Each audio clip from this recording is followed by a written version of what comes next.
Hello नमस्कार दोस्तों। जैसे कि आज हम सभी लोग पढ़ने वाले हैं, कांग्रेस पढ़ेंगे। तो कांग्रेस से जो सवाल पूछे जाते हैं, जो प्रश्न बनेंगे, उस पर हम लोग फोकस करेंगे। तो बैठिए। देखिए, कांग्रेस की अगर बात करें हम लोग, तो कांग्रेस का जो शब्द है, जो उत्पत्ति है, यह उत्तरी अमेरिका से आया। देखिएगा, कांग्रेस एक उत्तरी अमेरिका का शब्द है जिसका अर्थ होता है लोगों का समूह। ठीक है, जिसका अर्थ होता है लोगों का समूह होता है। ठीक है, पूछा जा सकता है, जैसे अमेरिका के संसद को हम लोग कांग्रेस कहते हैं, अमेरिका के संसद को कांग्रेस कहा जाता है। और कांग्रेस शब्द का अगर अर्थ आशय अगर पूछा जाए तो होता है लोगों का समूह होता है। ठीक है, लोगों का समूह होता है। अगर भारत में कांग्रेस जो एक संगठन था, उसकी स्थापना की अगर बात हम लोग करें तो 28 दिसंबर 1885 ईस्वी को होता है। और इसकी स्थापना आपको बम्बई में हो जाती है। और बम्बई के जो गोकुल दास तेजपाल संस्कृत विद्यालय है, उसी में इसका स्थापना होता है, जिसमें 72 लोग शामिल होते हैं। पहला यानी कि पहला जो अधिवेशन होता है, उसमें 72 मेंबर ही हैं जो शामिल होते हैं। तो यहाँ पे देखिए, कहता है यहाँ पे कि उत्तरी अमेरिका का शब्द है जिसका अर्थ लोगों का समूह होता है। ठीक है, और अमेरिका में संसद को क्या कहते हैं? कांग्रेस कहते हैं। कांग्रेस की स्थापना 28 दिसंबर 1885 को हुआ था, जिसमें 72 लोग शामिल थे। और इसकी स्थापना बम्बई में होता है, और बम्बई के तेजपाल गोकुलदास संस्कृत विद्यालय में इसकी स्थापना होता है। और इस समय जो वायसराय थे, ये भी पूछा जा सकता है कि इस समय वायसराय कौन थे? तो लॉर्ड डफरिन हो जाते हैं, ये भी याद रखिएगा, लॉर्ड डफरिन हो जाते हैं। ठीक है, अगला देखिए, इसमें कहा जा सकता है आपसे कांग्रेस के पहले अध्यक्ष कौन हैं? कांग्रेस के पहले अध्यक्ष के बारे में बहुत बार प्रश्न पूछा गया है। तो कांग्रेस के जो पहले अध्यक्ष हैं, कांग्रेस के पहले अध्यक्ष, जिसको WC बनर्जी बोला जाता है, व्योमेश चंद्र बनर्जी के नाम से भी जानते हैं, WC बनर्जी। उसके बाद हम लोग देखेंगे यहाँ पे कि कांग्रेस की स्थापना किसने किया, कांग्रेस के पिता किसको कहते हैं, कांग्रेस के जनक किसको कहते हैं। तो ये सारे सवाल बनते हैं आपसे। तो कांग्रेस की स्थापना एलन एक्टोवियन ह्यूम के द्वारा किया गया था, जो एक रिटायर्ड ICS अधिकारी थे और अंग्रेजी सरकार के ये कर्मचारी थे। एओ ह्यूम के बारे में देखिएगा तो एओ ह्यूम को ही कांग्रेस का पिता कहा जाता है। ठीक है, कांग्रेस का पिता एओ ह्यूम को ही कहा जाता है। और हर्मिट ऑफ शिमला भी एओ ह्यूम को ही कहा जाता है, हर्मिट ऑफ शिमला। जैसे कांग्रेस का पिता ह्यूम को ही कहा गया, हर्मिट ऑफ शिमला भी आपको ह्यूम को ही कहा गया। और शिमला के संत के नाम से भी ह्यूम जाने जाते हैं, शिमला के संत के नाम से भी ह्यूम जाने जाते हैं। उसके बाद कांग्रेस के महासचिव भी सबसे ज़्यादा अगर देखा जाए तो सबसे ज़्यादा समय तक महासचिव रहने वाले ह्यूम ही थे, सबसे ज़्यादा। यहाँ पे देखेंगे इनकी आत्मकथा जो लिखा, प्रश्न एक बार पूछा हुआ था पेशेश में, आत्मकथा जो एओ ह्यूम का जो आत्मकथा लिखा, उसका नाम है बेंडर बर्न ने लिखा है। ठीक है, बेंडर बर्न ने लिखा है। ह्यूम को लेकर के बहुत सारी सवालें बनता है। जैसे एओ ह्यूम को ही जनक कहा जाता है कांग्रेस का पिता ही कहा जाता है, हर्मिट ऑफ शिमला भी कहा जाता है। ठीक है, और ये कांग्रेस के महासचिव के पद पे सबसे ज़्यादा समय तक रहे। और इनकी जो आत्मकथा लिखा, उसका नाम बेंडर बर्न था। ठीक है, अब यहाँ पे देखिए, कहता है कांग्रेस की स्थापना पूना में होने वाला था, परंतु वहाँ पे हैजाफल जाने के कारण वहाँ कांग्रेस का जो स्थापना और गठन था नहीं हो पाया। और बाद में वही गठन बम्बई के तेजपाल गोकुलदास संस्कृत विद्यालय में किया गया। तो कांग्रेस के अध्यक्ष से संबंधित कुछ सवाल है जो बार बार पूछे जाते हैं एग्जाम में। जैसे देख लीजिए, पूछा जा सकता है कि 1885 में पहला जो कांग्रेस का अधिवेशन हुआ, कहाँ हुआ, उसके अध्यक्ष कौन बने। ठीक है, तो देखिए, पहला यहाँ पे हम लोग देख लेते हैं 1885 में जो पहला अधिवेशन हुआ वो बम्बई में होता है। और बम्बई में हुआ उसके अध्यक्ष WC बनर्जी हो जाते हैं। पहला ये हिंदू है जो इसके अध्यक्ष बनाया गया। कांग्रेस के पहला पूछा जा सकता है, पहला हिंदू कौन है, पहला पारसी कौन है ना, पहला अंग्रेज कौन है, पहला मुसलमान कौन है, इस तरीके से प्रश्न पूछा जा सकता है। तो ये देखिए 1885 में इसका पहला अधिवेशन बम्बई में हुआ और इसकी अध्यक्षता WC बनर्जी ने किया और ये पहला हिंदू थे, ठीक है, ये प्रथम हिंदू थे। दूसरा अधिवेशन 1886 ईस्वी में हुआ। दूसरा जो अधिवेशन है 1886 में होता है और ये 1886 में कलकत्ता में अधिवेशन होता है। इसका कलकत्ता में अधिवेशन होता है जिसकी अध्यक्षता वयोवृद्ध कहें दादा भाई नौरोजी के द्वारा किया जाता है और यह प्रथम पारसी नेता थे। पारसी, प्रथम पारसी थे, ठीक है, प्रथम पारसी थे। प्रश्न पूछा जाता है आपसे कि 1886 में, और बहुत बार सवाल ये पूछा गया है। इनका एक किताब है जिसके बारे में बार बार चर्चा मिलता है, poverty and British rule in India, बार बार पूछा जाता है यह। 1886 में इन्होंने कलकत्ता अधिवेशन की अध्यक्षता किया था दादा भाई नौरोजी ने और ये पहला प्रथम पारसी व्यक्ति थे। उसके बाद देखिए 1887, जो 4 है, 1 2 3 4, यहाँ से सवाल बनते हैं, यहाँ से अधिकतर सवाल बनते हैं और पूछा जाता है।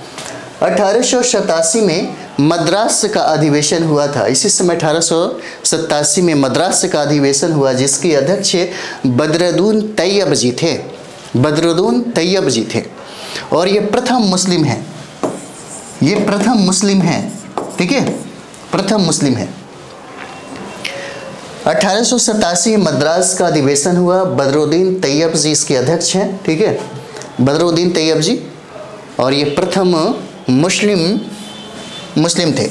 अगला हम लोग यहाँ पे देखेंगे 1888 का अधिवेशन। 1888 का अधिवेशन इलाहाबाद में हुआ था जिसकी अध्यक्षता एक अंग्रेज के द्वारा, प्रथम अंग्रेज थे जिसका नाम था जॉर्ज यूले। इलाहाबाद में होता है 1888 को जो अधिवेशन होता है इलाहाबाद में। जॉर्ज यूले थे, ये प्रथम अंग्रेज थे, ठीक है, प्रथम अंग्रेज थे, प्रथम अंग्रेज हो जाते हैं। अब यहाँ पे और देख लीजिए, आगे बढ़ा लेते हैं इसको। कुछ इंपॉर्टेंट फैक्ट्स हैं जैसे हम लोग देखेंगे आचार्य जो विनोबा भावे के गुरु हैं, विनोबा भावे ने अपना गुरु महात्मा गांधी को बनाया। याद रखिए, बहुत इंपॉर्टेंट है। विनोबा भावे के गुरु कौन है? तो ये महात्मा गांधी हो जाते हैं। और महात्मा जो गांधी हैं उन्होंने अपना गुरु गोपाल कृष्ण गोखले को बनाया। उन्होंने अपना गुरु गोपाल कृष्ण गोखले को बनाया और गोपाल कृष्ण गोखले के गुरु MG रानाडे हो जाते हैं।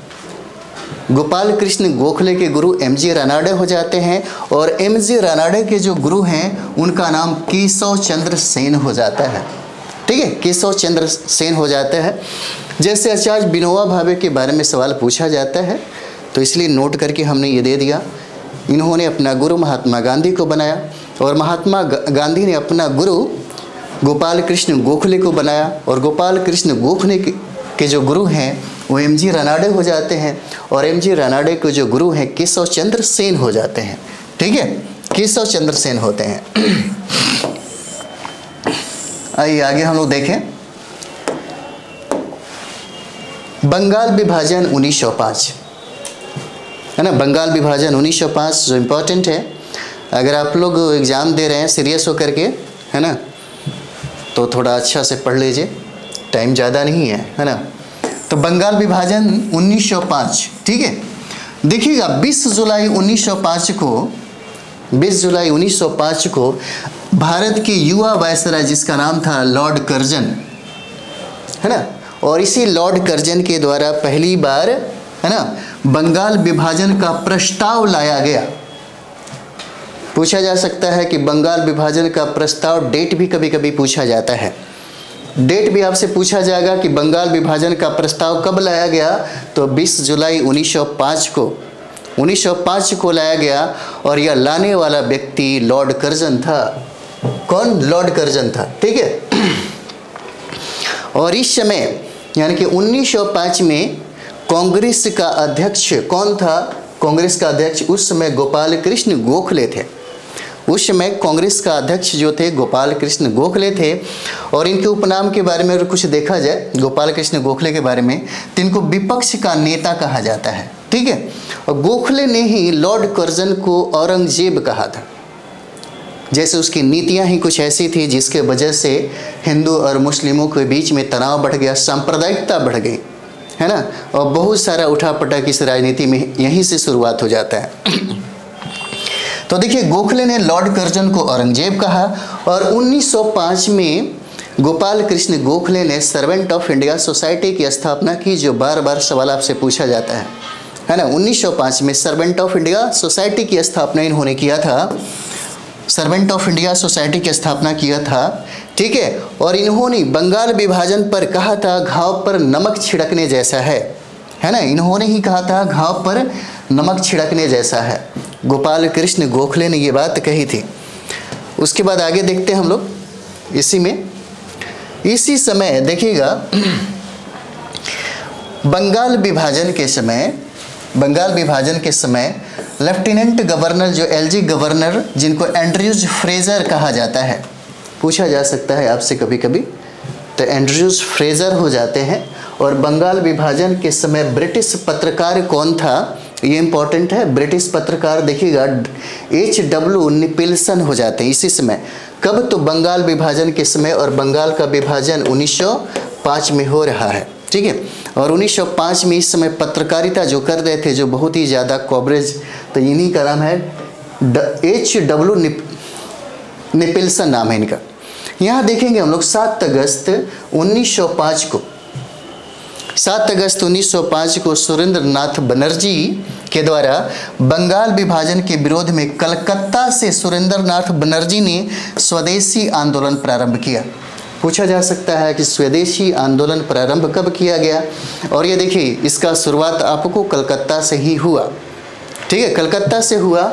और ये 7 अगस्त 1905 को हुआ सुरेंद्र नाथ बनर्जी के द्वारा।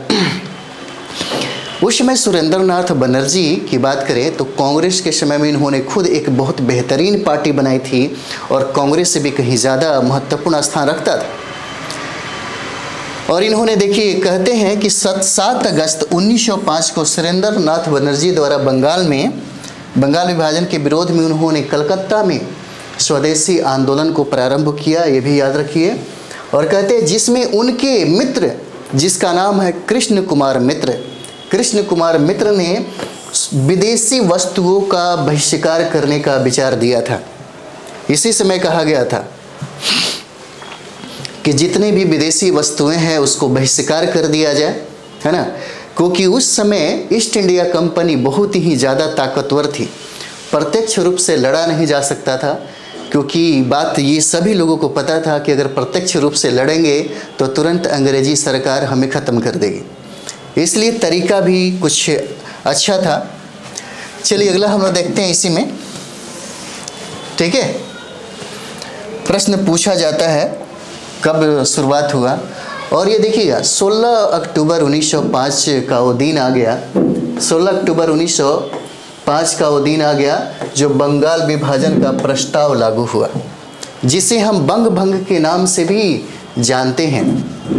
पूछा जा सकता है कि विभाजन कब प्रारंभ हुआ, तो 16 अक्टूबर 1905 को। ये डेट याद रखिएगा, डेट भी बहुत बार बार पूछा जाता है। और इसी समय बंग भंग के नाम से भी इस बंगाल विभाजन को हम लोग जानते हैं। और ये देखिएगा, जिससे जब बंगाल का विभाजन हुआ तो रविंद्रनाथ टैगोर को ये लगा कि भारत के जो हिंदू और मुसलमान के बीच में जो प्रेम है, जो बहुत ही खूबसूरत जो संबंध था, उसको अंग्रेज़ों ने अपने कुटिलता और अपने चतुराई और अपने षड्यंत्र से इन दोनों को अलग किया। लेकिन हम लोग अलग नहीं होंगे। तब उन्होंने राखी दिवस या शोक दिवस का जो नाम दिया बंगाल विभाजन का, इन्होंने ही नाम दिया, जिनका नाम है रविंद्रनाथ टैगोर। और रविंद्रनाथ टैगोर ने ही अमार सुनार बांग्ला गाया था, जो कि आगे चलकर आप देखिएगा कि बांग्लादेश का राष्ट्रगान बना। बांग्लादेश का यही गाना जो आगे चलकर बांग्लादेश का राष्ट्रगान बना, और इसी कारण रविंद्रनाथ टैगोर को दो देशों का राष्ट्रगान लिखने वाला व्यक्ति कहा जाता है। ठीक है, इसी आंदोलन में वंदे मातरम भी गाया गया, इसी आंदोलन में भी वंदे मातरम गाया गया, ये भी याद रखिएगा। ठीक है, इस समय देखिएगा ये जो स्वदेशी आंदोलन पूरे भारत में धीरे धीरे फैलने लगी। जैसे में हम लोग देखेंगे यहाँ पे, तो सिर्फ बंगाल से तो प्रारंभ हुआ, लेकिन इसका प्रभाव बहुत ऐसे जगहों पे देखा गया। जैसे में आप देखेंगे महाराष्ट्र से इन्होंने जो शुरुआत किया वो बाल गंगाधर तिलक हो जाते हैं, और तिलक ने गणपति उत्सव भी मनाई थी ताकि हिंदू और मुसलमानों के बीच में और ख़ास करके राष्ट्रीय आंदोलन के लिए जनता को जागरूक किया जा सके, उनको तैयार किया जा सके। यही एक माध्यम था जिसके वजह से इन्होंने धर्म का सहारा लिया। तो गणपति उत्सव कब मनाई थी ये पूछा जाता है 1893 में। ये पूछा जाता है कि बाल गंगाधर तिलक ने गणपति उत्सव कब मनाई थी। ऐसे बाल गंगाधर तिलक के बारे में ये कहा जाता है कि बहुत ही अच्छा स्पीकर थे, एक्सप्लोसिव स्पीकर थे, और उन्होंने गणपति उत्सव 1893 में उन्हें मनाई। और बाल गंगाधर तिलक के बारे में ये भी कहा जाता है कि उन्होंने अपने जीवन में कभी भी, यानी कि सबसे पहली बार जेल जाने वाले यही थे और सबसे ज़्यादा आक्रामक भी यही थे राष्ट्रीय आंदोलन में। और शिवाजी उत्सव इन्होंने 1895 में मनाई थी।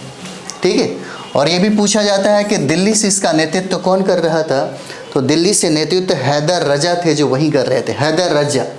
ठीक है, ये बहुत बार सवाल पूछा गया है कि दिल्ली से नेतृत्व कौन कर रहा था, तो हैदर रजा हो जाते हैं। मद्रास से भी पूछा जाता है बहुत बार, इसीलिए बहुत इंपॉर्टेंट है। मद्रास से चिदम्बरम पिल्लै कर रहे थे, मद्रास से चिदम्बरम पिल्लै कर रहे थे।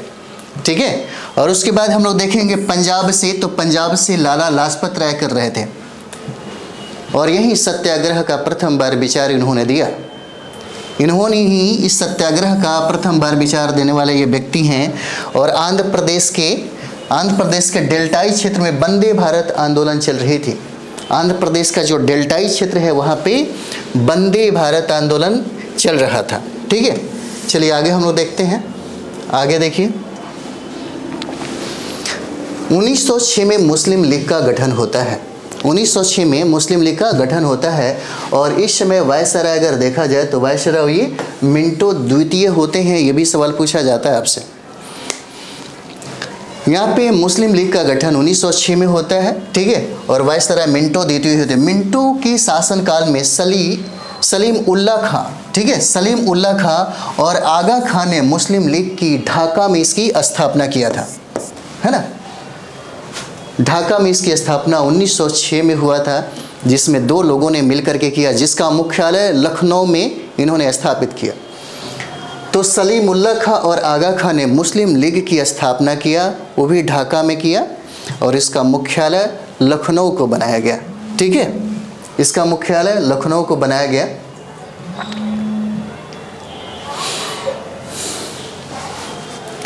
जिसका मुख्यालय लखनऊ को बनाया गया। आगा खां मिंटो द्वितीय से मिलने शिमला गए थे। आगा खां के बारे में अगर कहा जाए तो मिंटो द्वितीय से मिलने शिमला गए थे। ठीक है, जैसे देखिए मुस्लिम लीग के अध्यक्ष कौन बनते हैं, तो मुस्लिम लीग के जो अस्थायी अध्यक्ष हैं वो आगा खां हो जाते हैं, आगा खां। और इसके जो अस्थायी अध्यक्ष बनते हैं उनका नाम है बकार उल हसन, उनका नाम है बकार उल हसन। जो अस्थायी अध्यक्ष हैं ये भी पूछा जाता है, तो आगा खां हो जाते हैं, और अस्थायी अध्यक्ष की बात करें तो बकार उल हसन हो जाते हैं। ठीक है, बकार उल हसन हो जाते हैं। चलिए यहाँ भी देख लीजिए। देखिए 1906 में बंगाल विभाजन रद्द करने के लिए अरुणडोले कमेटी का गठन हुआ। ये भी पूछा जा सकता है आपसे। 1900 यहाँ पे देखिएगा 1906 में बंगाल विभाजन रद्द करने के लिए अरुणडोले कमेटी का गठन हुआ था, है ना। अरुणडोले कमेटी पूछा जाता है आपसे कि अरुणडोले कमेटी का संबंध किससे है, तो बंगाल विभाजन को रद्द करने से संबंधित है। और 1906 में कोलकाता अधिवेशन में दादा भाई नौरोजी ने स्वराज्य की मांग किया जिसका अर्थ था स्वशासन, जिसका अर्थ था स्वशासन। 1906 में दादा भाई नौरोजी ने कोलकाता अधिवेशन में स्वराज की मांग किया जिसका अर्थ होता है स्वशासन। जैसे हम लोग देखेंगे स्वराज शब्द की रचना की अगर बात करें कि स्वराज शब्द की रचना किसके द्वारा किया गया, तो ये रचना दयानंद सरस्वती के द्वारा किया जाता है। लेकिन स्वराज शब्द को परिभाषित किसने किया, तो स्वराज शब्द को परिभाषित बाल गंगाधर ने किया था। ठीक है, बाल गंगाधर तिलक के द्वारा इसको परिभाषित किया गया और शब्द की जो रचना हुआ, इसके जो रचनाकार हैं वो दयानंद सरस्वती हो जाते हैं। और स्वराज की मांग कांग्रेस से करने वाला प्रथम व्यक्ति दादा भाई नौरोजी हो जाते हैं, जो 1906 में, ये देखिए 1906 में कलकत्ता अधिवेशन से इन्होंने इसकी मांग की थी। ठीक है, इसकी मांग की थी। देखिए इसके बाद देखिए कांग्रेस उसके बाद से यानी कि अध्यक्ष को लेकर के बहुत सारा प्रॉब्लम क्रिएट होने लगा। समस्या इतना ज़्यादा विकराल रूप धारण कर लिया कि कांग्रेस में ही फूट पड़ गई और कांग्रेस का विभाजन 2 टुकड़ों में बट के हो गया। नरम दल और गरम दल उसी समय हो जाते हैं और उसी के बारे में हम लोग यहाँ पे देखेंगे। 1907 में सूरत विभाजन या कांग्रेस का विभाजन जो है तो गरम और नरम दल दोनों के बीच में हुआ था। जैसे गरम दल वालों की बात करें तो गरम दल चाहते थे, है ना, गरम दल चाहते थे कि इसका अध्यक्ष लाला लाजपत राय को बनाया जाए और नरम दल चाहते थे इसकी जो अध्यक्षता है वो इसकी जो अध्यक्षा हो जाता है ना, या आपको राष्ट्र बिहारी घोष को बनाया जाए। चलिए यहाँ से हम लोग देख लेते हैं। तो देखिएगा यहाँ पे इसके अध्यक्ष के जो दावेदार थे लाला लाजपत राय थे। जैसे देखते हैं हम लोग गरम दल में बहुत सारे नेता आ जाते हैं, लाल बाल पाल, इनका नाम बहुत ही ज़्यादा फेमस है। तो देखिएगा जैसे बाल गंगाधर तिलक हो जाएंगे, लाला लाजपत राय हो जाएंगे, अरविंद घोष हो जाएंगे, बिपिन चंद्र पाल हो जाएंगे, है ना, लाल बाल पाल के नाम से ये जाने जाते हैं। उसके बाद हम लोग यहाँ पे आगे देखेंगे नरम दल जो है, उदारवादी जो दल है हमारे, एक मिनट,